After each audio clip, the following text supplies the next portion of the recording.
बिस्मिल्लाहिर्रहमानिर्रहीम, अस्सलाम वालेकुम। मैं हूं ईसा नकवी, मेरे साथ मोहम्मद इब्राहिम अब्बासी मौजूद हैं। आज जुमेरात 11 जुलाई है। इस वीडियो में बात करेंगे उस मुकदमे के बारे में जो इस वक्त इस्लामाबाद हाई कोर्ट के सामने है और शायद पाकिस्तान की तारीख़ के इंतहाई अनोखे मुकदमात में से एक है।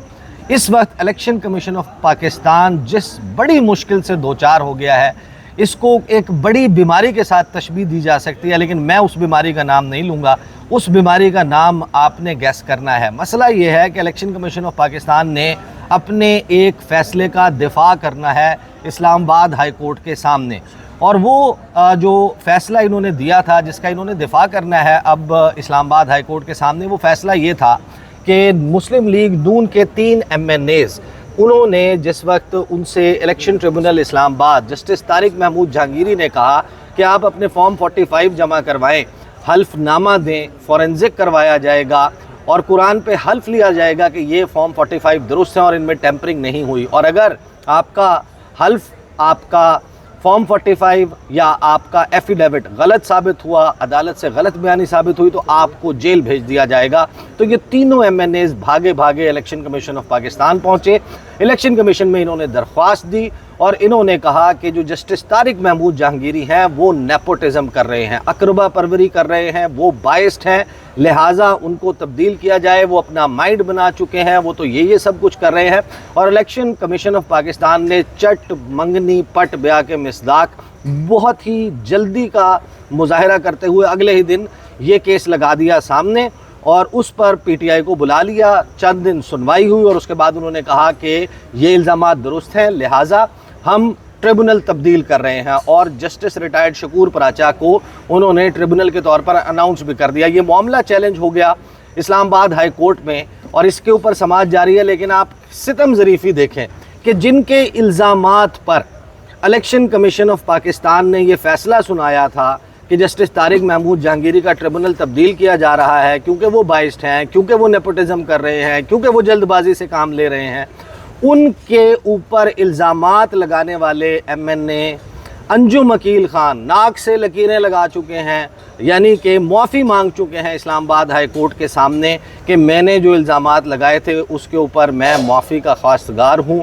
इलेक्शन कमीशन में उनके ऊपर तौहीन अदालत का शो कॉज नोटिस जारी हुआ। तो यानी कि जो बुनियाद थी, जो इल्ज़ाम था, उस इल्ज़ाम से भाग गया है इल्ज़ाम लगाने वाला, और उस इल्ज़ाम की बुनियाद पे इलेक्शन कमीशन ने ट्रिब्यूनल तब्दील कर दिया था। अब इलेक्शन कमीशन ने दिफा करना है इस्लामाबाद हाई कोर्ट के सामने कि मैंने फ़ैसला दुरुस्त किया था, अगरचे इल्ज़ाम लगाने वाला भाग गया। इब्राहिम, बताएं क्या कार्रवाई चली इसके ऊपर? काफ़ी दिन की एडजर्नमेंट थी और उसके बाद गुज़श्ता रोज़ समाअत हुई।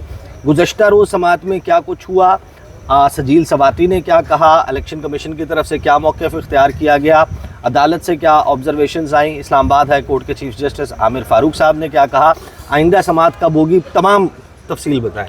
बहुत बहुत शुक्रिया ईसा भाई। आज जो बल्कि गुज़श्ता रोज़ जो समाअत हुई, इसकी बुनियाद जो है वो आपने बता दी है। उस जो दरख्वास्तें मिसाल बुनियादी तौर पर 2 दरख्वास्तें जो है वो इस्लामाबाद हाई कोर्ट में आई थी।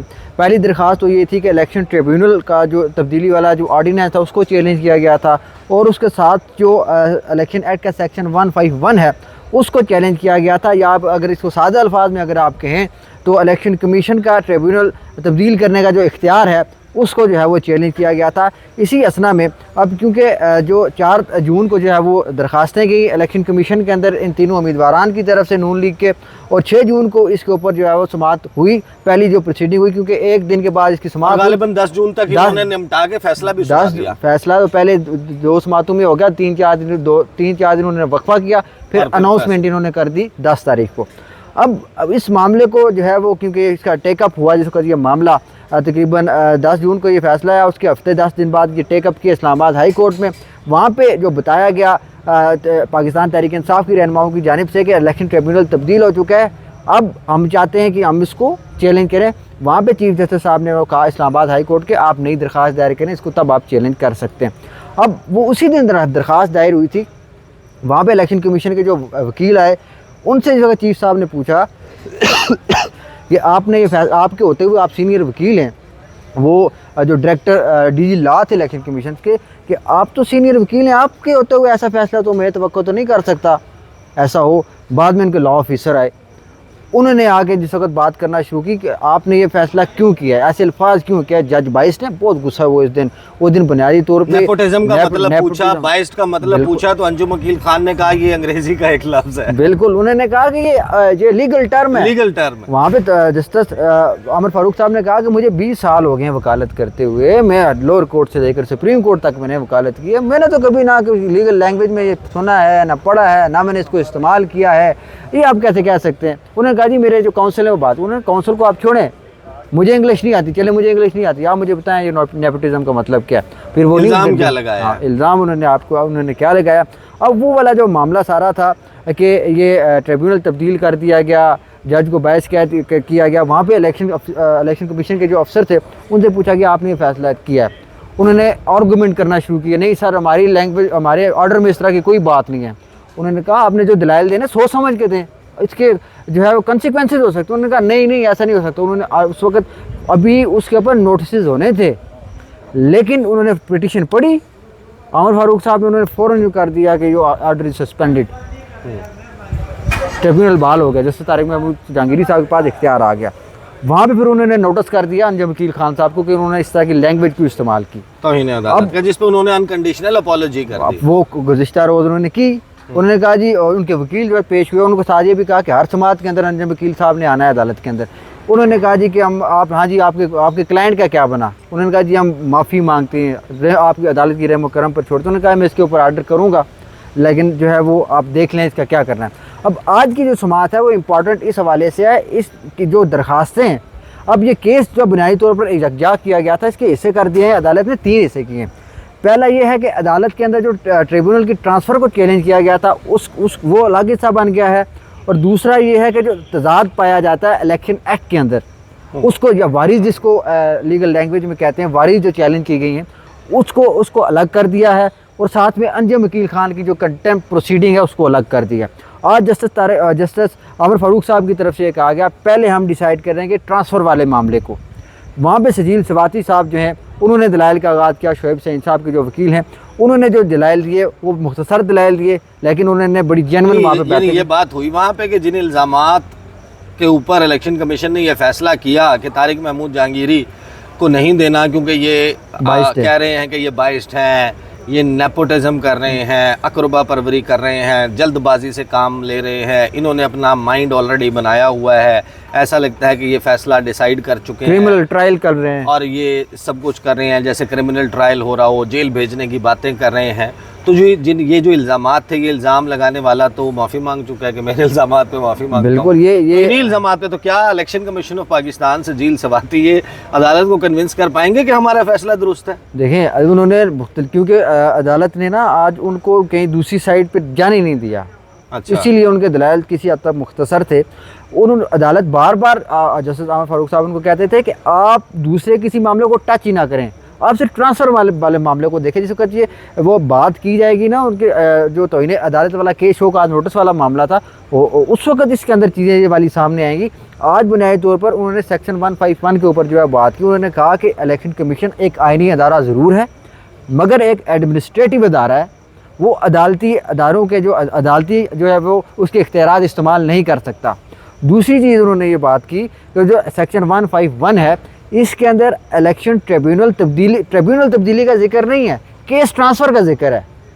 अगर मिसाल के तौर पे केस आपके पास लगा है, इलेक्शन कमीशन जो है वो आपसे केस लेके किसी दूसरे ट्रिब्यूनल जज को दे सकता है, लेकिन आपको ख़त्म नहीं कर सकता। जिसको आप दूसरी लैंग्वेज में अगर कहें, इलेक्शन ट्रिब्यूनल को डी नोटिफाई नहीं कर सकता।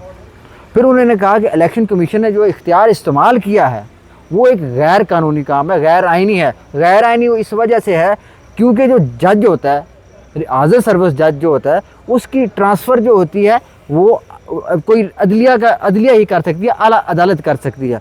दूसरी चीज़ उन्होंने कहा कि जो केस ट्रांसफ़र किस बुनियाद पे किया जाता है।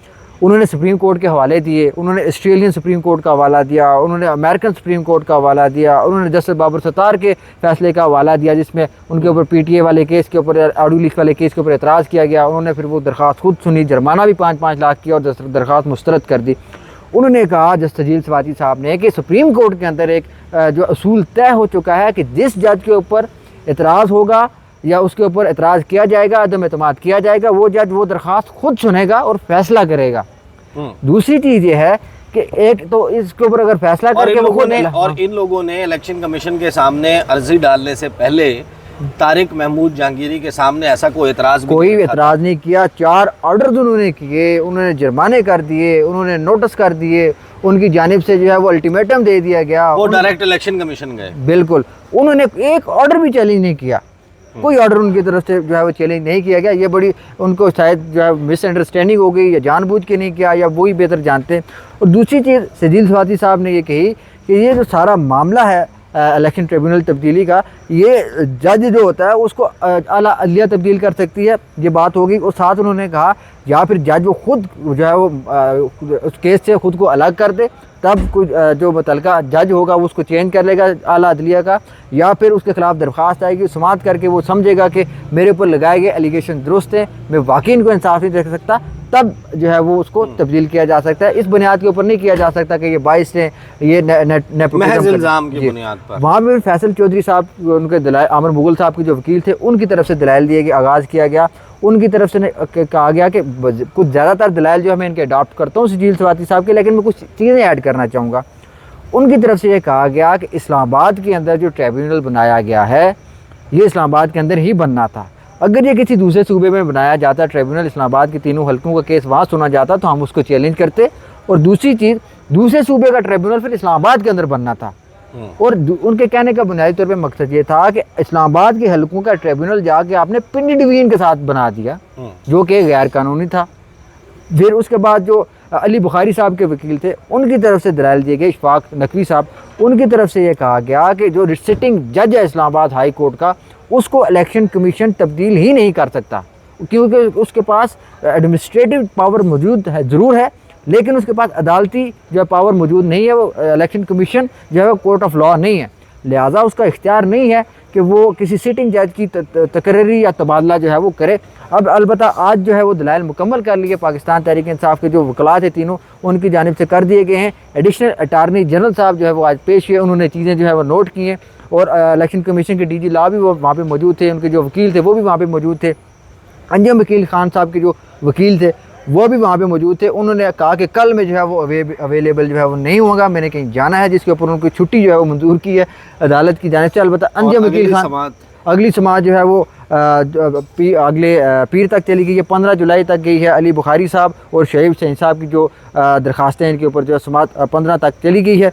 अब ये देखते हैं कि बल्कि इसकी समात आज होनी है, आज इसके ऊपर 1:30 बजे इसकी समात होगी, आज ये कंक्लूड हो जाएगा। पहला इसका जो पॉइंट है, पहला पॉइंट इसका ये है कि जो ट्रांसफ़र किया गया है उस हवाले से आज इसकी समात जो है वो मुकम्मल हो जाएगी। आज एडिशनल अटारनी जनरल साहब जो है वो दलाइल देंगे, इलेक्शन कमीशन की तरफ से अगर कोई चीज़ ऐड की गई वो ऐड करेंगे। और अब इम्पॉर्टेंट चीज़ ये है कि chief justice Islamabad high court की जानिब से ये बारहा ये कहा चुका है, ओपनली उन्होंने ये कहा है कि मैं खुल के ये बात करता हूँ कि इलेक्शन कमीशन को हम इख्तियारात इस्तेमाल करने से नहीं रोकते, उनके पास इख्तियारात हैं, वो अपने इख्तियारात के इस्तेमाल करें, मगर जो इन्होंने ये फ़ैसला किया है ये गलत है। ये फिर खुल के कह रहा हूँ, उन्होंने ये लफ्ज़ इस्तेमाल किया, मैं खुल के ये बात कर रहा हूँ कि जो फ़ैसला गलत किया, इसके जो ग्राउंड से वो मजबूत ग्राउंड नहीं थे। अब एडिशनल अटारनी जनरल या इलेक्शन कमीशन ने मुझे मुतमईन करना है कि जिस ग्राउंड के ऊपर उन्होंने ये फ़ैसला किया है वो एक मजबूत ग्राउंड था। और असल बात, मुद्दे की बात यह है कि जिस ग्राउंड के ऊपर वो तब्दील किया गया, वो ग्राउंड बनाने वाला, वो ग्राउंड सामने रखने वाला यानी कि अंजुम वकील खान, उन्होंने अदालत से अपने इल्ज़ामात पर माफ़ी मांग ली है। और ये बड़ा ही हैरान कुन होगा कि इलेक्शन कमीशन ऑफ पाकिस्तान इस फैक्ट के बावजूद अपने इस फैसले का दिफा कर सके कि हाँ, हमने जो ट्रिब्यूनल तब्दील किया वो तब्दील करना दुरुस्त था, क्योंकि अंजुम वकील खान जिनके इल्ज़ामात पर उनके फ़ैसले की बुनियादें खड़ी हैं, वो बुनियाद नीचे से निकल चुकी है। और जब बुनियाद निकल जाए तो आपको पता है कि इमारत ढह जाती है। एक बड़ी इंपॉर्टेंट चीज़ डॉक्टर फैसल चौधरी साहब, उन्होंने आज कहा कि ये क्योंकि पहले जो परसों जो समात हुई थी उसमें कहा था फैसल चौधरी साहब और मुकालमा हुआ था चीफ जस्टिस साहब के दरमियान, चीफ जस्टिस साहब ने कहा था कि आप बहुत अच्छे लोग हैं, बहुत अच्छे वकील हैं, हम वकील और जज एक दूसरे को कमरे अदालत के अंदर उसके कंडक्ट से जो है वो उसको जज करते हैं, उसका पहचान करते हैं कौन सा वकील अच्छा है, कौन सा जज अच्छा है। आज उन्होंने कहा कि हम पेटी भाई हैं, आपकी इज़्ज़त है, मेरी इज़्ज़त है। अगर आज अंजम वकील खान साहब वाले फैसले के ऊपर या उस मामले के ऊपर अदालत अच्छा फ़ैसला नहीं करती, मुस्तकबिल के अंदर भी जजेस के ऊपर इस तरह के इल्ज़ामात लगाए जाएंगे। ये कोई अच्छा उसूल तय नहीं करेगी अगर अदालत ने यहाँ पे कोई ज़रा जो है वो डील दिखाई या लचक दिखाई। तो देखते हैं जनाब ये मामला किस तरीके से कोर्ट ऑफ लॉ में इस्लामाबाद हाई कोर्ट में अनफोल्ड होता है। अब तक के लिए इतने ही। मुझे मोहम्मद इब्राहीम अब्बासी को इजाज़त दीजिए। अल्लाह हाफ़िज़।